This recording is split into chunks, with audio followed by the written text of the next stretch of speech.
Okay, good morning. We are live. Grady Crosby just joined.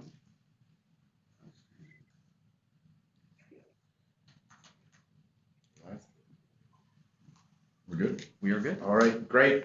Welcome, everybody. Thank you. October 16th board meeting. We have a lot of things on the slate and we have a number of votes today, so we will keep things moving. And with that, we'll start with the first order and have a roll call and quorum. Michael, please. Alderman Bob Bauman. Here. Mr. Joel Brennan. Present. Mr. Grady Crosby. Here. Senator Alberta Darling. Here. Mr. Mark Flaherty. Here. Representative Gordon Hintz. Here. Alderman Cavalier Johnson. Present. Senator LaTanya Johnson. Senator LaTanya Johnson. Mr. James Cantor. Here. Mr. Scott Mansky. Here. Mr. Greg Marcus. Here. Mayor Dennis McBride. Here. Ms. Joanne Sabir.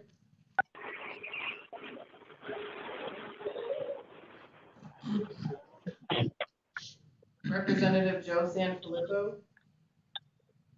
Here. Ms. Aisha Sawa. Here. Mr. Omar Sheikh. Here.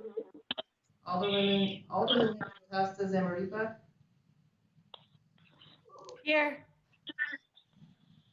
We have a quorum. Is there anybody on the phone that we missed? Senator LaTanya Johnson. This is Senator Johnson. I'm on the phone. I don't know if you heard me when I said here. I did not. Thank you. Thank you. And Ms. Joanne Sabir. In the room, we have Mr. Marty Brooks. Mr. Steve Marsh. Gordon Hintz is on the call too. I was like LaTanya, I don't know if it was popped up or not. Thank you. Mr. John Meehan. Mr. Bill Mack, are you on the phone? Mr. David Erdman. We have a quorum. Great.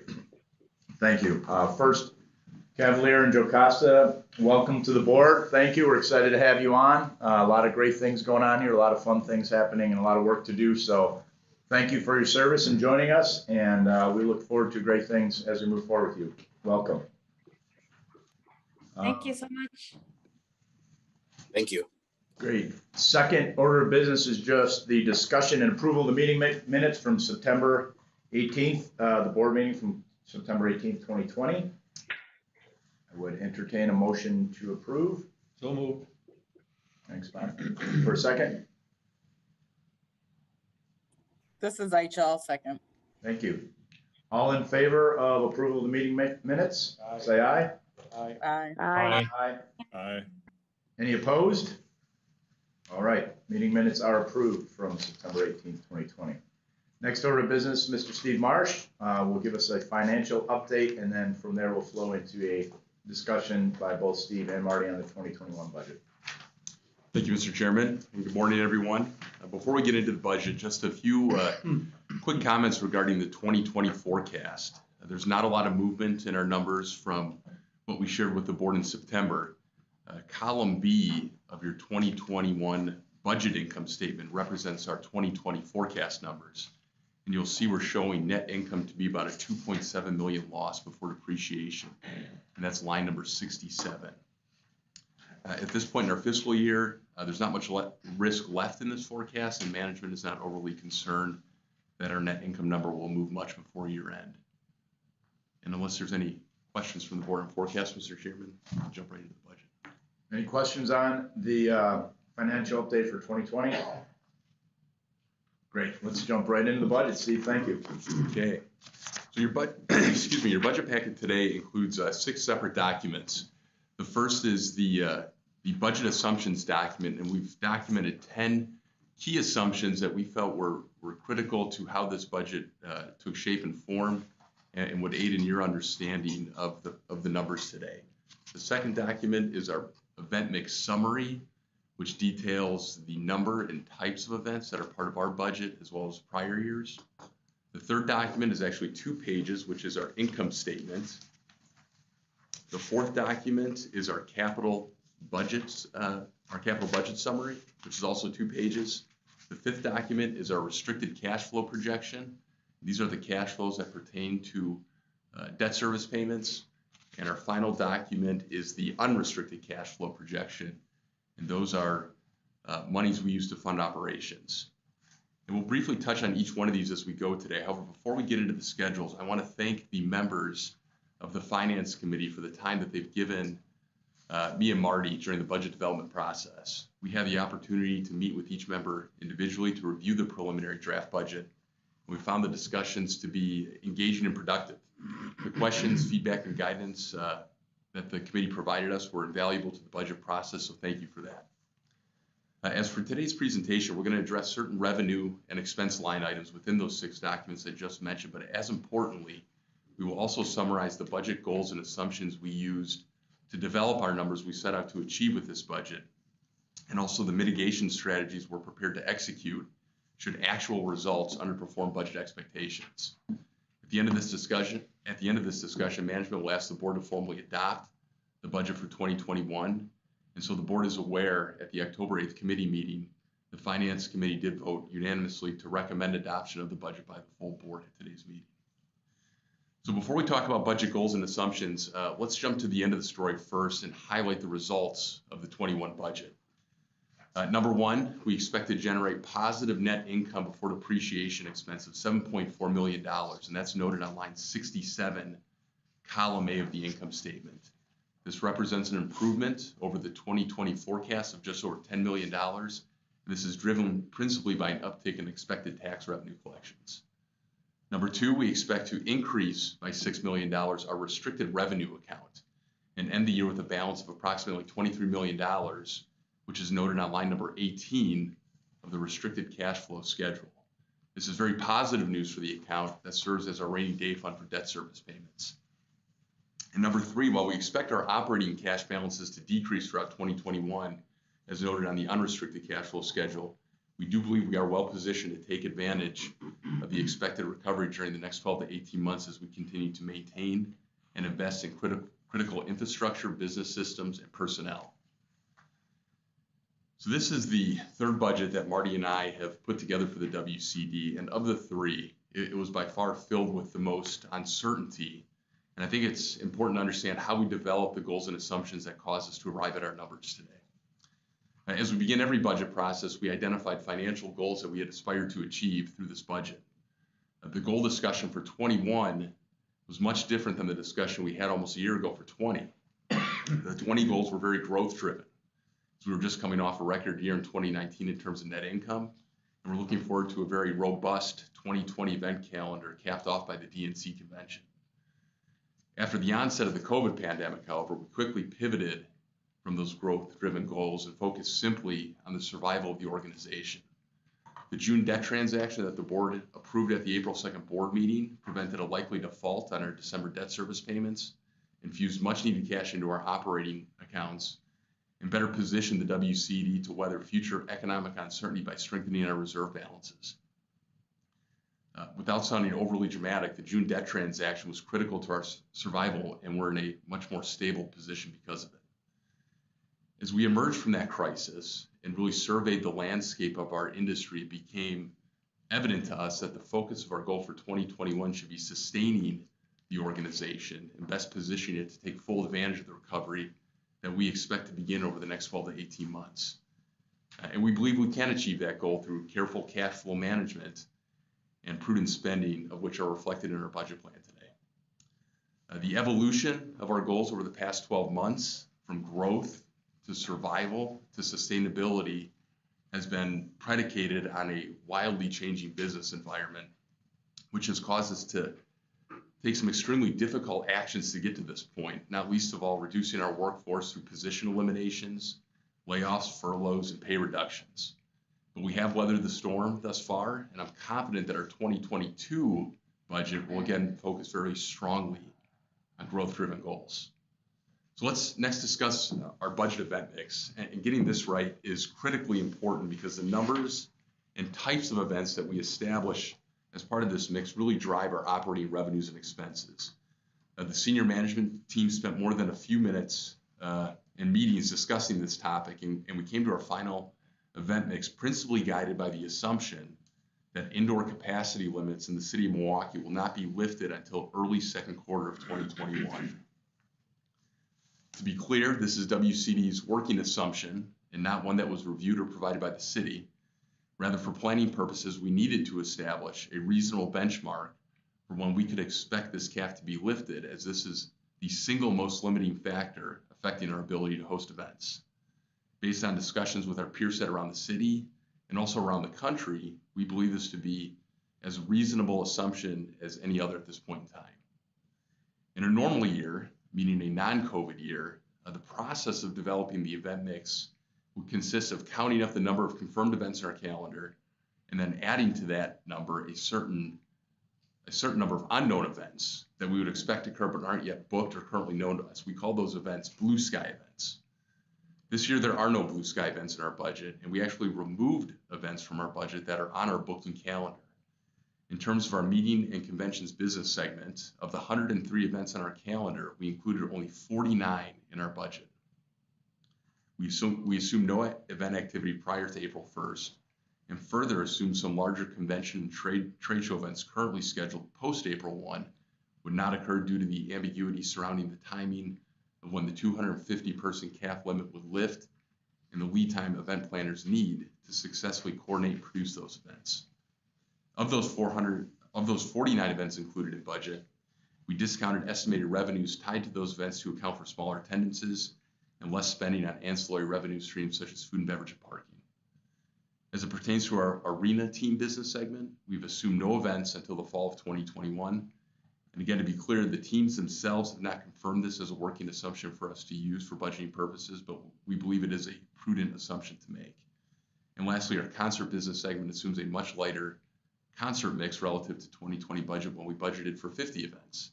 The 21 budget assumes only 24, with most of those events expected to occur in the last 4 months of the budget year. You'll notice that while the budgeted number of events is projected to increase year over year by 30 events, as shown in the budget event mix summary, we're actually showing a decrease in our net operating income of approximately $1.7 million, which is line number 29, column C of the income statement. Because we've discounted some of our revenue streams and further assume that some of our larger events that generate more profit are out of budget due to national and international travel concerns, we're assuming less revenue generated per event and thus less revenue coverage over operating expenses, which is resulting in the decrease in net operating revenue. As we move down the income statement, I mentioned this before, we are expecting tax revenues to increase year over year, which is line number 35. And those are driven by projections provided to us by HVS, a third-party consultant we use to project tax revenues. We don't believe these growth assumptions are overly aggressive as we transition into a period of recovery in 21. You'll notice non-operating expenses are up about a percentage point year over year, as noted on line 66, column D. As it pertains to some of our expense numbers, including wages, we were perhaps a bit aggressive in how we budgeted in those categories, considering the revenue levels we're expected to generate. A concept that the senior management team has constantly wrestled with throughout this budget process was balancing short-term cash flow relief versus long-term operational risk when assessing expenses and budget cuts. And we're constantly talking about talent retention in our organization. It was discussed at length when we implemented staffing cuts in April and then again in September. And it was discussed at length during this budget process. We do know that we will one day have to operate at full tilt again, sooner rather than later. And we know that we're going to have to do it in a way that satisfies our 3 pillars of success: be bold, be proud, be experience obsessed. To achieve that means continuing to invest in personnel and business systems that allow us to operate efficiently even in down years. So to be clear, I believe our budget responsibly meets the financial sustainability goal I noted earlier in the presentation, but careful consideration was also given towards sustaining the culture that we've worked so hard to build here over the past 3 years. I think we can feel very positive about the condition of the 2021 income statement, particularly since we're projecting to kick off positive net income on conservative revenue projections. Marty, did you have anything to add on the income statement? No, if you would, though, Steve, just give a quick explanation for the variance in line 1 on operating income. Because it's Yeah, pretty that- significant year over year. Right, that's our lease revenue number. 2020, as you're all aware, included the DNC convention, which provided us a significant lease number. Because DNC is not in 2021, that's really the cause of that negative variance year over year. And we just don't have enough event activity budgeted to make up for that in event volume. Thanks. So moving on from the income statement is our capital expenditure budget. You'll notice 3 columns in this document labeled A, B, and C. Based on our projected cash flow from operations, we're projecting only to pursue the Tier A projects at this time. Those projects deal with investments into life safety, code compliance, and critical business infrastructure that supports our core operations. Should we have a stronger year than anticipated, we would look to evaluate and perhaps pursue some of the projects in the Tier B listing. And for those projects on the list that aren't funded in 21, we'll continue to monitor and look to incorporate into next year's budget. Let's take a look at the restricted cash flow schedule for just a moment. I've already mentioned as one of our 3 budget highlights that the relative strength we find this restricted revenue account in. I just want to reemphasize this point because it's a topic that Marty and I have discussed with one another and with members of the Finance Committee since September of 2018. Building up this reserve has been a key component of our long-term financial strategy, and we accomplished that in June through the debt transaction. Management is certainly proud of this achievement, and I think the board should be too. It puts us in a much better position to weather any sort of future economic uncertainty as it pertains to debt service. The last page of your packet highlights unrestricted cash flow and where we expect to end the year in terms of an operating cash balance. Our current projections have us ending the year with approximately $4 million in operating reserves. However, should actual results underperform relative to budget, we've outlined several mitigation strategies we can take to minimize cash outflows. Number 1, we can tap the $1 million operating reserve that the board authorized management to access as part of the authorizing and supplemental resolution passed at the April-May board meetings. To be clear, this is not part of our budgeted cash flows, but remains available to us should we need it. Number 2, we can continue furloughs and layoffs and hit the pause button on any new hires currently contemplated in our budget. Number 3, we can further reduce discretionary spending in areas such as advertising, promotions, and targeted repair and maintenance categories. And number 4, we can reduce or defer some amount of our capital expenditures. Our Vice President of Building Services and his team are actively developing a plan to implement these types of projects in the second half of the year. This gives management time to understand how the 21 fiscal year is unfolding and our wherewithal to pursue these projects. And number 5, we can defer or look to defer a portion of Visit Milwaukee's 21 payment as we did in 20.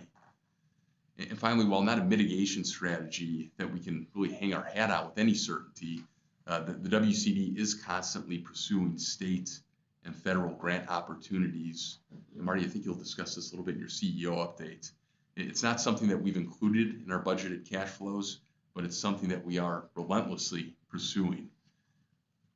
Marty, do you have any comments on mitigation strategies? You're doing great. Thank you. I think to summarize, and what's important for this board to take away today is this budget is one that management believes to be conservative and not overly aggressive. And should 21 begin to play out in such a way that shows our financials underperforming relative to budget, we have mitigation strategies in place that, if executed, will allow us to preserve cash and ride out the storm. And the opportunity for upside certainly exists here. Regardless of the assumptions we've made with our budget today, the WCD team and Visit Milwaukee are actively advancing all of those events that currently are on our calendar, in addition to working to book new event activity in 21.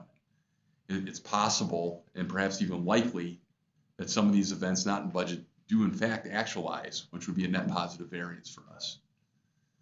As we transition from a period of lockdown to a period of reopening and eventually to a period of recovery, and we're confident our budget plan sustains the organization in such a way that allows for meaningful growth in the coming years. Mr. Chairman, as I mentioned before, the Finance Committee gave the recommendation to adopt this budget at last week's meeting, and it's management's hope today that the board does the same. Marty, do you have anything to add before we take questions? The only thing that I'd like to add for the board, just I'm sure in your own businesses and what you do outside of the board, you're experiencing and dealing with COVID-19 yourselves personally and professionally. We initially contemplated presenting to the board two budgets, an optimistic budget that showed a much more rapid increase in event activity, and then what we believe to be a realistic budget, although not one that we're really happy to be presenting.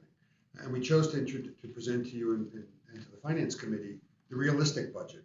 I think we were cautious this past year as we made adjustments to our forecast with only doing it with facts when we knew things had definitively canceled or been removed, and we're optimistic that we'd be in a better place than we are. But what that caused us to do is come back to you 2 or 3 times over the past 8 months and make fairly dramatic forecast adjustments from one board meeting to the next. And if we're going to make dramatic forecast adjustments, we want them to be because we've overperformed, not underperformed.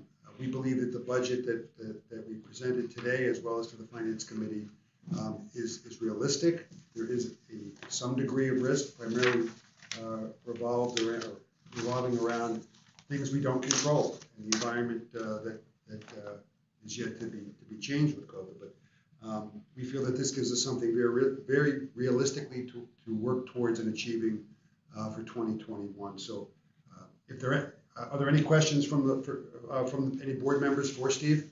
Yeah, Mr. Chair. Yes, please. For the benefit of, there's at least 2 of my colleagues who may or may not be familiar with some of the assumptions and jargon that you've used, as well as some other new folks that may be on here. Could you just go through the various taxes again and what's restricted, what's not restricted? Because as I look at your unrestricted cash flow projections, you're actually very dependent on the City of Milwaukee hotel tax. That's right, To yeah. maintain positive cash flow on an operating basis. Forget the debt service. That seems to be a huge piece of your assumption that it's going to be a positive cash flow for 2021, correct? Yes, that's right. Thank you. So maybe you can explain a little bit about the taxes, Sure. because the electeds on here who are new to the board may be curious about all that. So the Wisconsin Center District collects 4 taxes. 3 of those taxes are countywide in Milwaukee County, and that is the basic hotel room tax, which is currently 2.5%, and it will increase to 3% effective January 1st, 2021. There's the car rental tax, which is at 3%, and the food and beverage tax, which is 0.5%. Those 3 taxes are restricted, meaning that they can only be used to service our debt. And if tax revenues are greater than our annual debt service, then that excess is placed into the restricted revenue account, which I talked about earlier, and is used for future debt service payments. The 4th tax is unrestricted, meaning that it's first pledged for debt service. However, if the first 3 taxes I just mentioned are sufficient to cover debt service payments, then we can use that money to fund operational purposes. And that is 7% on city hotel tax rooms, only within the city of Milwaukee. Much of that money is used to fund Visit Milwaukee. The current contract has them collecting 45% of that city hotel tax. And also they are paid a 20% of our county tax collections. Now that county tax collection mark is really just a marker for knowing how much money is due to them out of unrestricted revenues. So that might be a bit confusing for those that are just hearing this for the first time, but we can only use unrestricted revenues to pay Visit Milwaukee. And you're right, Alderman. I mean, your point's well taken that city taxes are critically important to funding our operations. There's no doubt about that. Okay. Does anybody have any questions or good points? Bob, on that? Any of the new folks have any questions? I know it gets a bit complicated, but thanks. Good explanation, Steve. Does that answer your question? Yes. Any other questions? Can I ask a follow-up question on that tax for the city?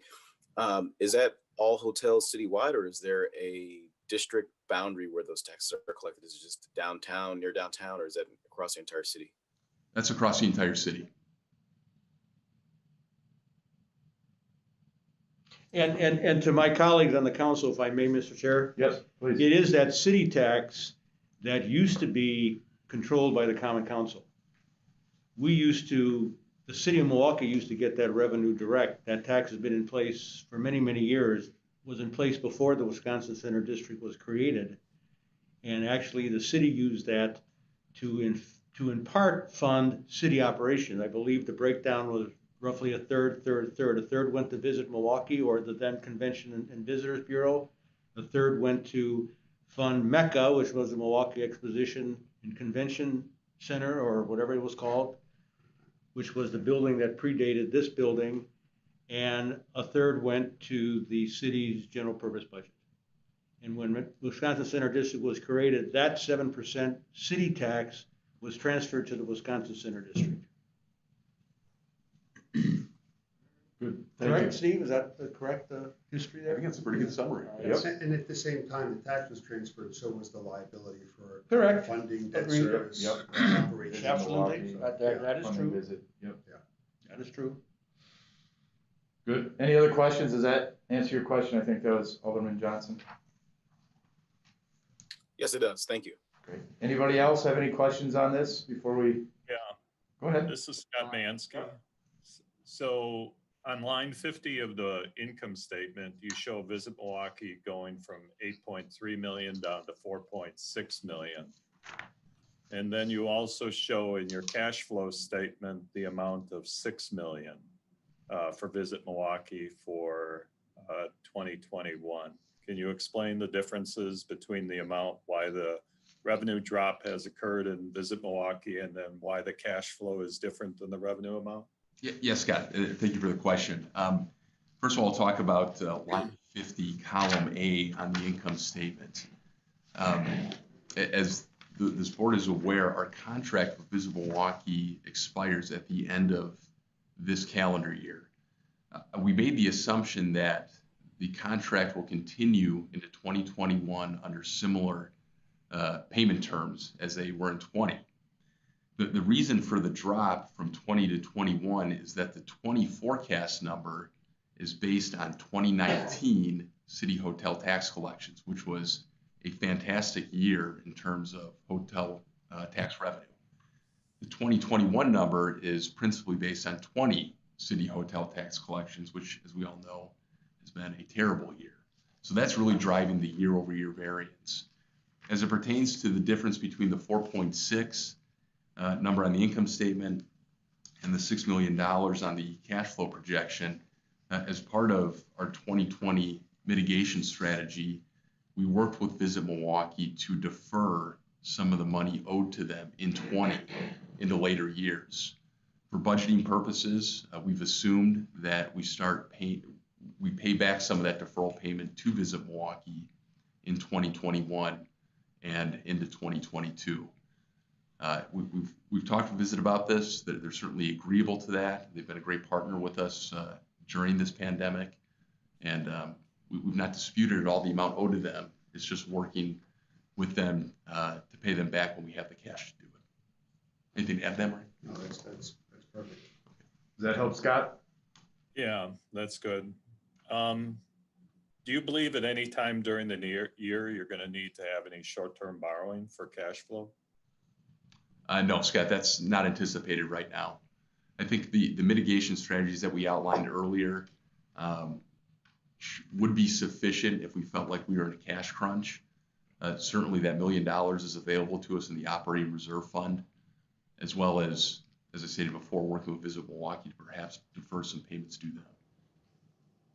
And as Steve has indicated, we have been extremely conservative in the level of event activity we will have in 2021 and the cash that will come off from that event activity. So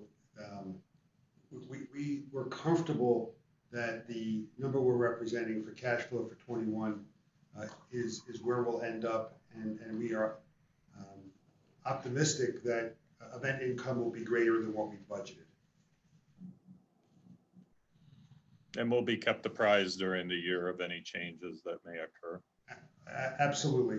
Every board meeting, we will provide an updated forecast, Scott. We'll do that now, and we'll continue to do that moving forward. Thank you. Thanks, Scott. Any other questions from any other board members on the budget? Mr. Chairman, if there are no other questions, I'd like to request that the board take action and approve the budget as presented by the district. So moved. Thank you. Thank you, Bob. Do we have a second? I will second it. Thank you, Scott. Scott, thank you. All in favor of approval of the 2021 budget, say aye.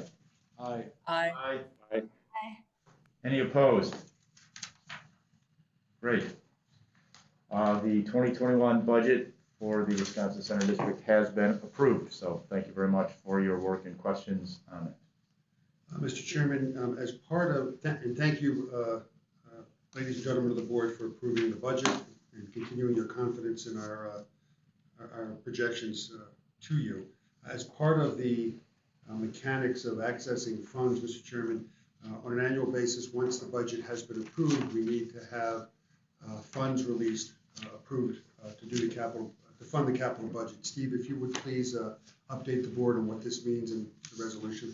Yeah, this is a vote that we ask the board to make every year at this board meeting in which we talk about our budget. Our trustee holds funds for us that can only be released upon board resolution for the purpose of funding capital expenditures. This fund, as it's drawn down, is then replenished throughout the year from unrestricted tax revenues. And the amount that we can withdraw for these purposes increases 3% year over year. This is all pursuant to the general resolution that really governs our tax revenue accounts and debt issues. And the purpose, the use of these funds will be used to fund the Tier A capital expenditure projects that we talked about earlier.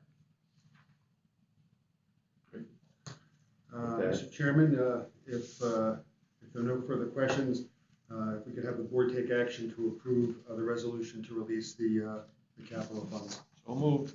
Thank you, Bob. Do we have a second? Second, Grady Crosby. Thank you, Grady. All right. All in favor of approval of transfer of funds to the capital budget? Aye. Say aye. Aye.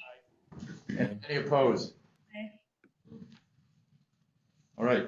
The transfer of funds for the capital budget for 2021 also has been approved. Thank you.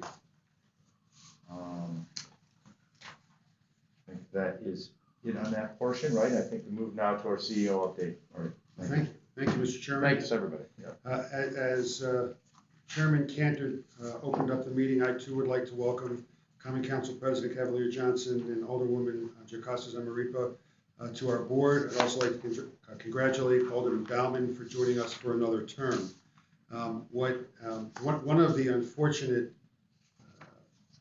results of us being in COVID-19 land is that in the past, when we've had a new board member or new board members join us, we've been able to go to their either place of business or a mutual location and spend some time downloading with them really what this board does and what the role is of the board members. So I look forward to the time when we can come out and meet with Mayor McBride, who we have yet to be able to do, and you two, Alderman Johnson and Alderwoman Zamarripa. Looking forward to getting to know you personally, professionally, and having you be active members of our board, taking us forward. I'd also like to thank everyone for their support in approving our budget. We know that 2020 has been an extremely challenging year for us, and we are looking forward with open eyes and arms to get back to a more stable business environment for us and everyone else. Last week, the Governance Committee approved the funding model to expand the Wisconsin Center, which complies with the financing parameters required within the April 2nd resolution that was approved by the board. This approval enables us to take the next step for the expansion. I believe we sent to you all last week information on that support from the governance committee, as well as a series of frequently asked questions and just general information about the project. If you have any further questions, please feel free to reach out to me offline. Happy to spend more time with any of you walking you through the project as it exists today. Before I turn the floor over to pick up this topic, I want to acknowledge and thank both John Meehan of Baird and Bill Mack of Morgan Stanley for their and their team's efforts on our behalf. They, along with David Erdman from the State Department of Administration, the councils of Quarles and Brady, MWH, and Michael Best, and our very own CFO of the Year, Stephen M. Marsh, are getting this done for us, Milwaukee, and for the state of Wisconsin. John and Bill, if you join the call, please take the board through the next steps, and the timing of closing on the financing, please. Great. Good morning, everyone. I do know that Bill Mack is on the call, and I believe Dave Erdman as well. Good morning. Thank you for your kind words. Just to provide an update to the board as to where things stand. The working group has been putting a great deal of time and effort in moving the transaction forward. The official statement, which is being finalized by Disclosure Council, MWH, is targeted to go out next Monday. Really good shape. We have received the ratings from both Moody's and Standard & Poor's, confirming the ratings which we received in June. So that's good news. Actually, while we've been here talking, I know the S&P rating just came out, so that's great, the report itself. We have the issue qualified for insurance from AGM Insurance, which was once again a company that the district's worked with in the past. And we have the final HVS revenue study, which will be included in the official statement. So all the steps are coming together. The syndicate has been selected and put together and is aware of the transaction, has been receiving material along the way. We're pleased that there will be 7 firms participating, 3 of which have been involved in the district in the past and our Wall Street firms led by Morgan Stanley as the book running manager. We have 4 firms that will represent part of the transaction, though they are MBE, WB, and Simple Veteran firms. So I think 4 of the firms will cover that area of categories, and that we're going to be in a position that beginning early next week, the marketing will be underway. We anticipate that along with the official statement, there's an investor presentation that the investors have a chance at their leisure to look through. They've got a lot of issues to look at in the marketplace and opportunities. So having the investor presentation, the official statement, the ratings, insurance qualification, all leads to pricing targeting the end of the month, the last week of October. Keeping that on track, the funds will be delivered to the district by mid-December. I'll be happy to answer any questions. Question. Yeah. The syndicate, as you call it, that's the group of broker dealers who will actually buy the bonds and then subsequently sell them to the marketplace. Is that correct? Yes, sir. That syndicate, are any of the firms minority-owned firms? I'm curious. There are, and let me just roll through firms that would be described in the categories: Loop Capital, Ramirez, Siebert, and Academy Securities. Are those local firms or are those national firms? National firms. Any of them have presence in Milwaukee? I don't believe so, sir. Thank you. Great. Bill, do you have anything you'd like to add to what John shared? Okay. Or Dave, or anybody, any questions from anyone on the board? John or his team, other team? Great. Well, thank you, John. Thank you. We'll be getting the design team back together right after the first of the year, once the funds, as John has just described, are in the trustee account. Until that time, we are not incurring any expenses until we have the funds in the bank to support those transactions. The current timeline for the construction of the project will be to break ground in the 4th quarter of 2021, with the anticipated grand opening first quarter of 2024. Throughout the process at future board meetings after we've got the team back together, I will have representatives from CAAICon and the team coming to these meetings and giving you presentations, keeping you updated on the progress and how we're proceeding. Steve mentioned how we are actively looking for and applying for state and federal grants. We do expect to hear sometime next week on the status of our application for the travel grant that we submitted a number of weeks ago. The state did issue a new grant yesterday that is directed towards entertainment facilities, does mention convention centers. So we're looking at that grant application that we got yesterday, and we continue to keep our eyes open for anything else that the state may make available to us in the coming weeks, recognizing that the CARES funds have to be dispersed by the end of 20 for expenses incurred from March to December of 2020. So we have budgeted nothing, as Steve has indicated, for cash coming in 2020, but we certainly would love to see that help us offset our shortfall in Question cash. on that. You mentioned that at the last committee meeting, and I was pondering that whole state grant.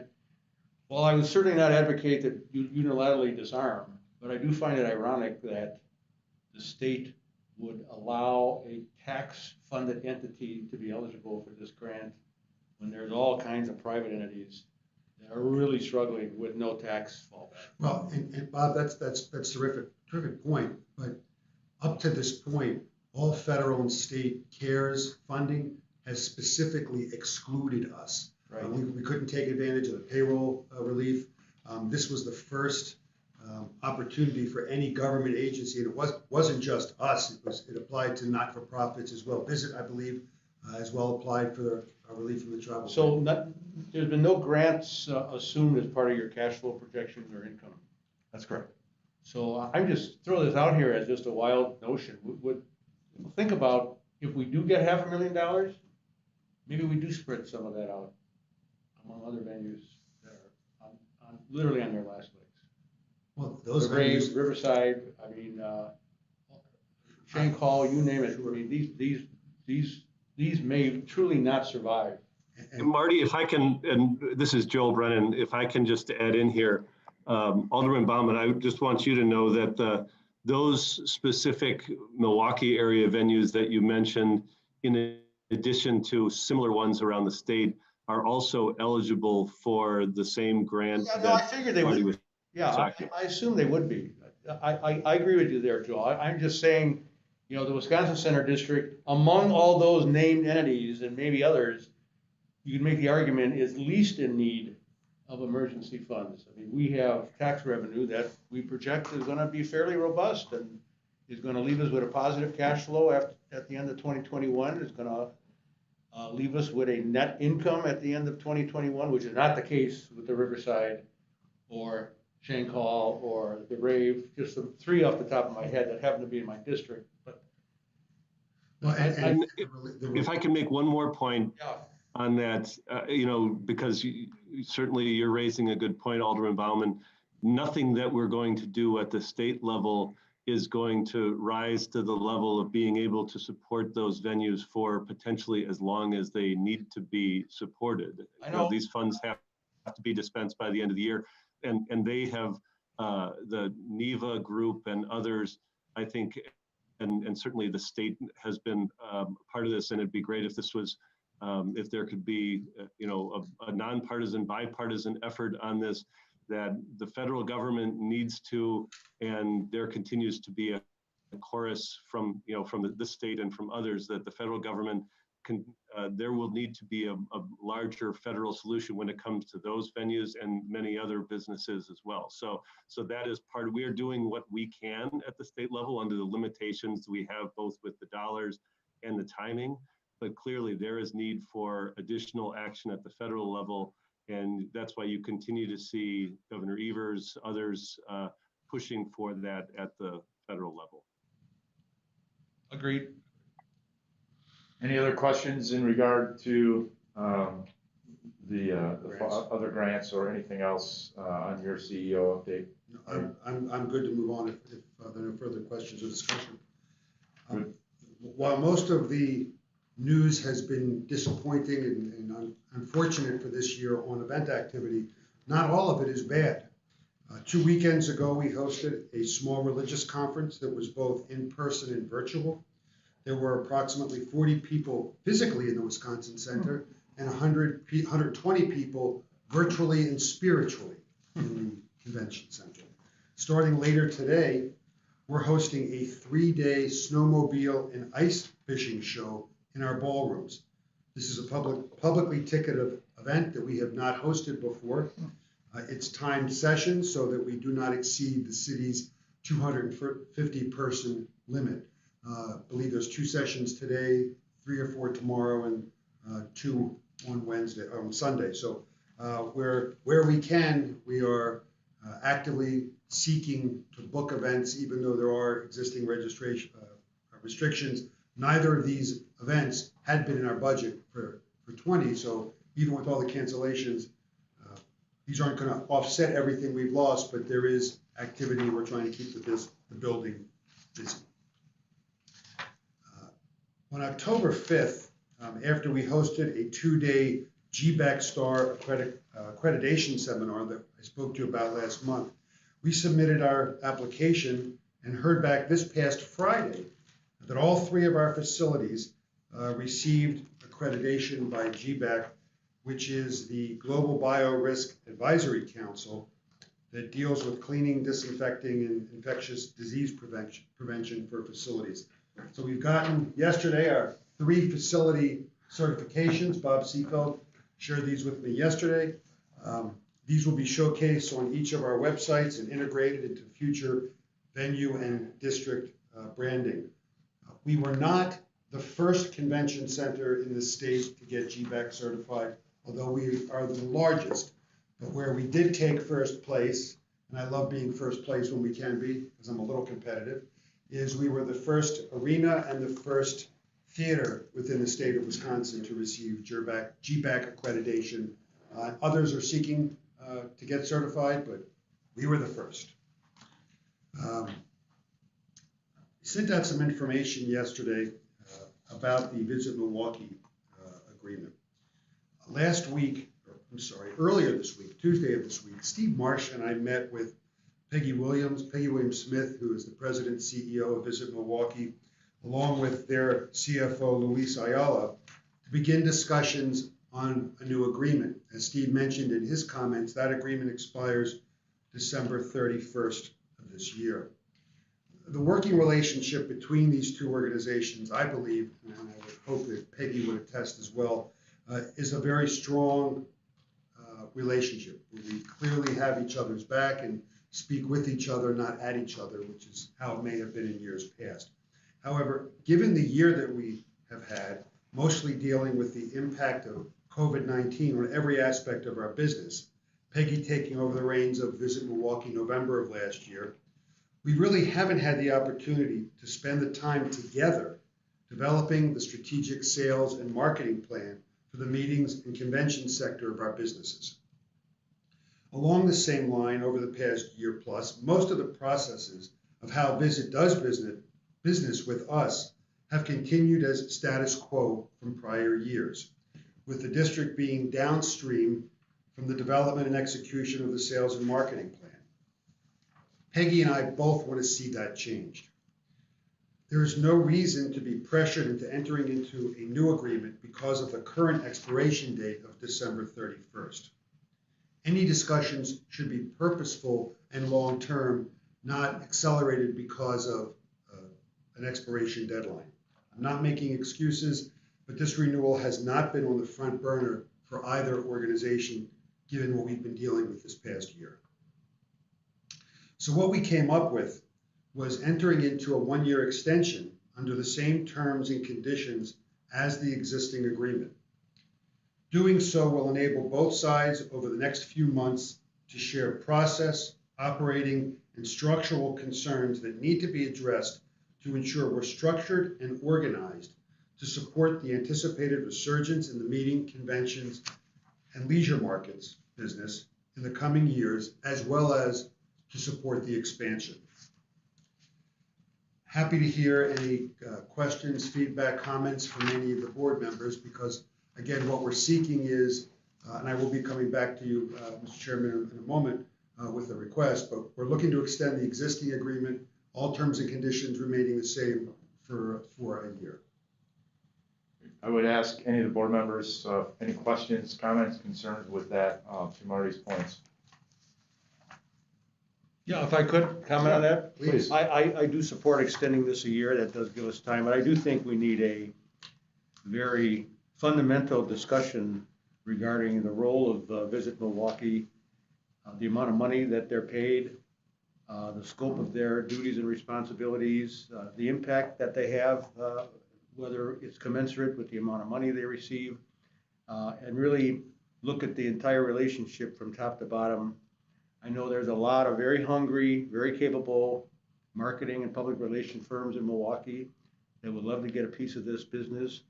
By sole sourcing with one in-house agency that's basically on a contract basis is really a sweet deal that I know a lot of outfits would be happy to get a piece of. So, but I have no problem extending this a year. Gives us time to have a thorough discussion of whether we're getting our money's worth, whether the community is getting its money's worth, not just the Wisconsin Center District, but the city of Milwaukee as a whole. So with that, I'll move approval of the one-year extension. Do we have a second?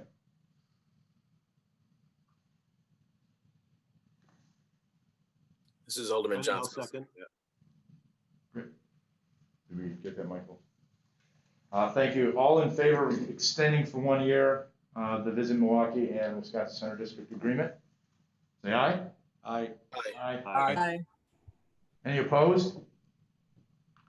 Great. The extension with our visit contract with the WCD has been approved. Thank you very much for that. And Bob, I do agree that this gives us the time to obviously look at some of those concerns that we all just want to make sure we're finding efficiencies across the board for everybody.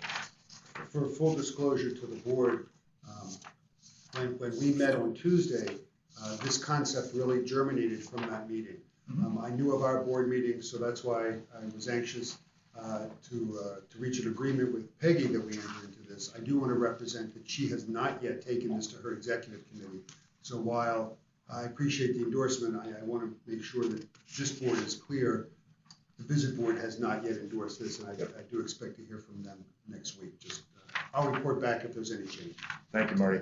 Thank you, Tim. The last thing that I wanted to mention, and this is hopefully the last time, at least for the next 3 years, that I'll be bringing up this topic, is the DNC.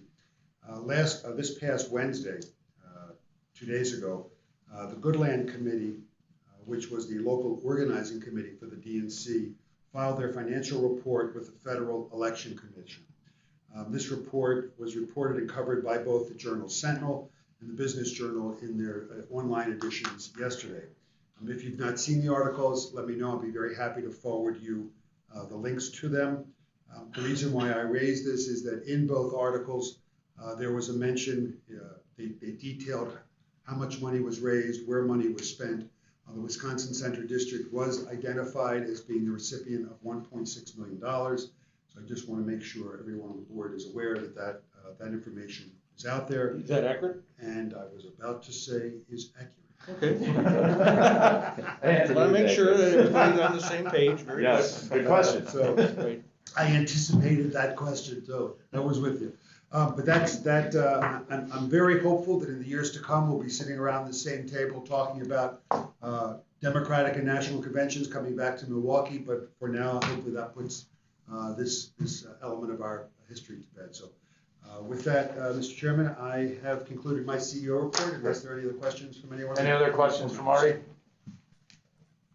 Marty, thank you again for your leadership in this time of trying to figure a lot of things out. Despite the fact we do not have a ton coming into the facilities, there is a lot going on. So we appreciate that to you and your team for continuing to guide the ship with that. I will turn it over to Attorney Kirk Pelican for one resolution on some code updates. So earlier this year, MJ Gilfillan, the head of HR, and Marty discovered that the WCD employees who are participating in the group health plan were paying premiums on a post-tax basis. This is unusual for employees to do this in this day, regardless of whether or not you're a private or a public sector employee. The district had then consulted with Michael Best to see how we could change this to be more in line with what the industry standards are.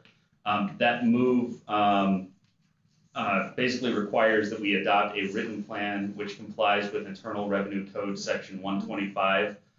So what we have presented to the board here is a Code Section 125 plan, which would allow, again, those WCD employees participating in major medical, et cetera, to contribute their portion of premium on a pre-tax basis. It will save them some money in terms of what they're taking home. So the request from Human Resources is that this board adopt the resolution and plan so that, again, we can paper this correctly. And so that is the request. Any questions? Yeah, I have a question. Go ahead, Scott. So section 7.1 and 7.2 talk about the amendment and the termination to the plan, and it says that it's the Wisconsin Center District. Is that the full board here? Yes. So any amendment or termination would be the responsibility of the board? Correct, Scott. Okay. Because under the resolution, it says under item 4, the officers of the district are authorized and directed to execute any additional documents and take any and all further actions. Yeah, that it's kind of boilerplate language, but it's basically if there's anything that's required to implement the plan as written, that's where the officers and managers at WCD are to take action. But if there is a formal amendment required to the plan at a later date, because, for example, there's a change in the Internal Revenue Code, that would be brought back to the board proper. Okay, so 4 doesn't mean that amendments can be done by the officers of the district. Correct. Okay. Thank you. Thank you, Scott. Any other questions? All right, with that, if there are no additional questions, I would ask for a motion to approve resolution authorizing code section 125 of the plan to be amended for the document. Entertain a motion to approve document. Code section. I'll approve. Thank you, Scott. Do we have a second? This is Aicha, I'll second. Thank you. All in favor, say aye. Aye. Aye. Aye. Any opposed? Great. We will approve the document updating codes in section 1 to the 125 plan of the contract. Thank you very much. Kirk, we are closing in on the last part here. So we had talked about it last time. We have to we were up for election. The officers of the board.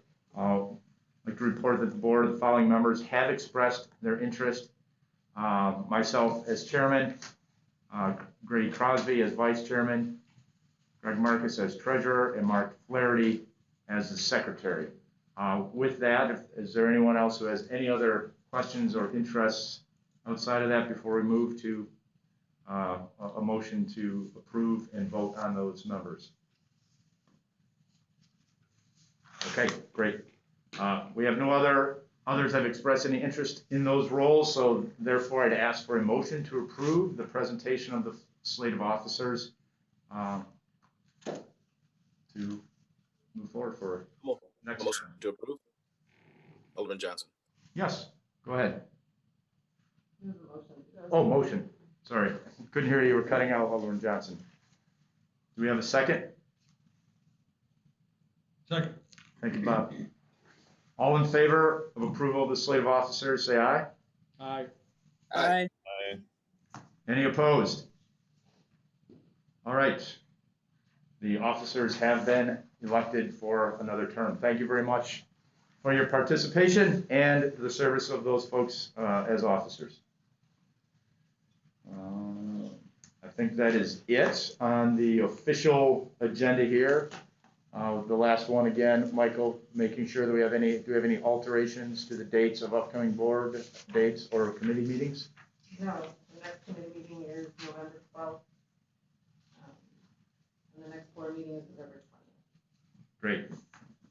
And then there's also, I believe, the 2021 schedule is out there as well. Again, if there's any major conflicts, please let us know. We will try to alter as necessary. Any other future board items that anyone would like to bring up now? I think we've covered a lot of ground today, but if there are other future items, please either bring them up now, we will get them on our agendas. If not, please send an email to myself or Marty, Michael, and we will entertain those opportunities as they exist. I think we've done a pretty good job of being open about putting things on the calendars. Does anybody have anything that you'd like to discuss in the board meeting? Next. Just one thing, it's Omar here. Yeah, Omar.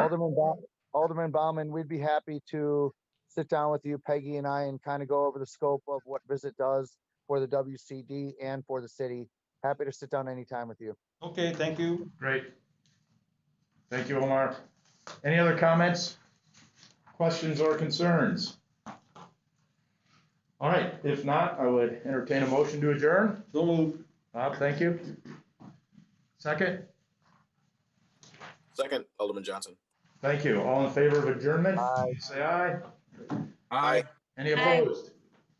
All right, the Wisconsin Center District meeting for October 16, 2020 is adjourned. Thank you very much and have a wonderful weekend, everybody. You must be exhausted. Thank you.